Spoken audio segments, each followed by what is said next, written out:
Bismillahirrahmanirrahim. Kitabun nikah wa ma yata'allaqu bihi. Menjelaskan tentang hukum nikah dan sesuatu yang berkaitan dengan nikah. Nah, nikah itu mustahabun, nikah itu disunahkan. Nikahu mustahabun, nikah itu disunahkan. Nikahlah kalau udah nanti udah balik, udah cukup secara mental, udah menikah aja. Soal materi kalau perempuan kan itu urusan suami. Nah, nikah itu mustahabun liman yahtaju ilaihi. Nikah itu disunahkan kepada orang yang membutuhkan nikah itu. Kalau orang yang tidak butuh nikah, ya dia tidak ada kesunahan, dia tidak butuh nikah. Wa yajuzu li hurri ayyajma'a baina arba'i haraira wali abdi ayajma'a baina isnataini. Dan boleh bagi laki-laki yang merdeka untuk berpoligami sebanyak 4 perempuan merdeka. Real fikihnya bilang begitu. Soal motivasi itu urusan lain, tapi kalau fikih bilang itu sah selama memenuhi syarat-syaratnya. Sementara untuk budak itu boleh berpoligami pada 2 orang istri saja. Kalau orang idiot itu punya satu, hanya punya satu dia. Sedang ngurus diri sendiri aja sulit, ngapain urus 2 bini, ya kan? Wala yankihu al-quru amatan ila bisyartaini adami sidaqil khurati wa khawfil anati. Nah, seorang laki-laki yang merdeka itu dalam agama kita tidak membolehkan menikahi budak kecuali ada 2 syarat. Yang pertama, dia tidak mampu membayar mahar untuk perempuan yang merdeka. Yang kedua, dia sudah takut nanti berbuat zina. Itulah, itu yang perlu diperhatikan. Sementara kaitannya dengan nikah ini adalah nazru rajuli ilal mar'ati, melihatnya laki-laki kepada perempuan. Nah, ini ada 7 macam. Yang pertama, melihatnya laki-laki kepada perempuan yang bukan mahram, bukan istrinya, bukan budaknya, li ghairi hajatin, tanpa ada kebutuhan, maka fa ghairu jaizin, itu tidak boleh. Melihat wanita yang tidak ada kebutuhannya, bukan istrinya, bukan budaknya, apalagi bukan mahramnya, bukan kakak beradiknya, itu tidak boleh. Begitu juga sebaliknya. Yang kedua adalah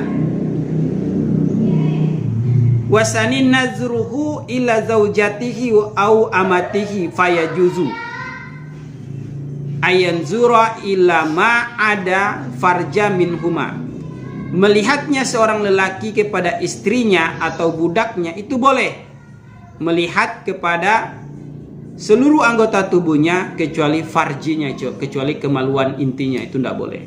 Walaupun kepada istri itu ulama berbeda pendapat. Ada yang mengatakan hukumnya makruh, ada yang mengatakan hukumnya boleh karena itu istri sendiri, gitu.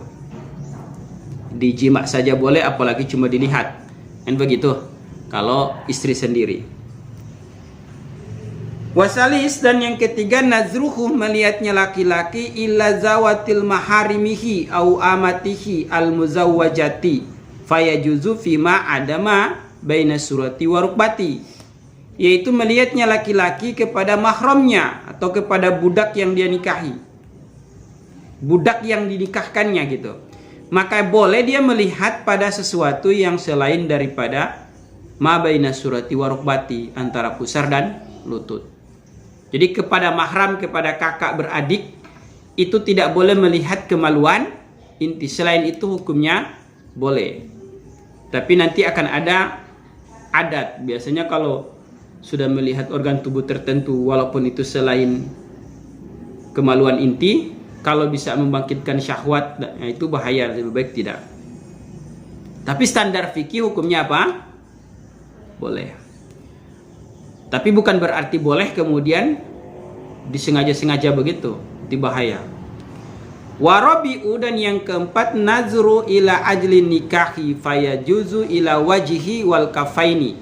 Yang keempat adalah melihatnya seorang laki-laki kepada seorang wanita dengan dengan karena tujuan menikah, maka itu hukumnya boleh. Ada wanita bercadar misalnya, lalu setelah mau dilamar, dia boleh melihat dulu telapak tangan dan wajahnya dilihat. Tapi ada di daerah tertentu adatnya itu malah disuruh buka jilbab. Nah itu tidak syar'i, tidak sesuai syariat gitu ya, tidak dibolehkan.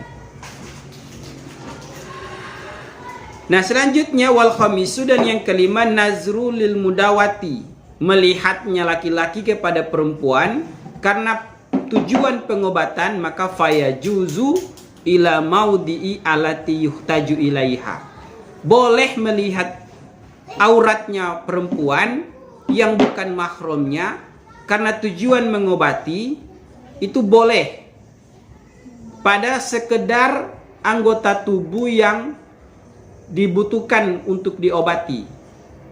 Nggak usah lihat yang tidak, ngerti? Nggak usah lihat yang tidak dibutuhkan. Kalau misalnya cuma belakang karena ada hidupkan bisul misalnya begitu, mau dioperasi, ya cuma itu aja yang dilihat. Lain itu jangan jangan dilihat. Nah kalau misalnya keguguran, nah itu sampai organ inti tuh dilihat itu.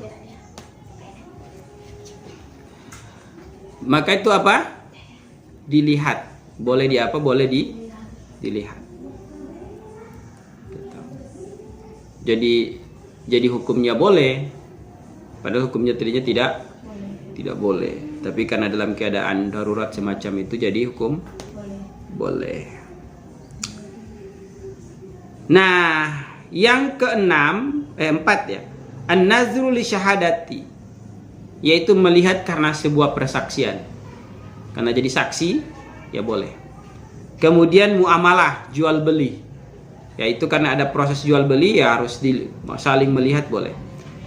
Kalau itu dibutuhkan. Fayajuzu nazru ila wajhi, maka boleh kalau dalam muamalah boleh melihat lawan jenisnya pada wajahnya saja. Nggak usah telapak tangan sampai kaki dilihat, nggak usah, gitu ya. Wajahnya saja. Wasabiu, dan yang ketujuh nazru ila amati, melihat budak ingda ibtiaiha, ketika membeli budak. Nah kalau itu budak boleh dilihat, boleh dibolak-balik.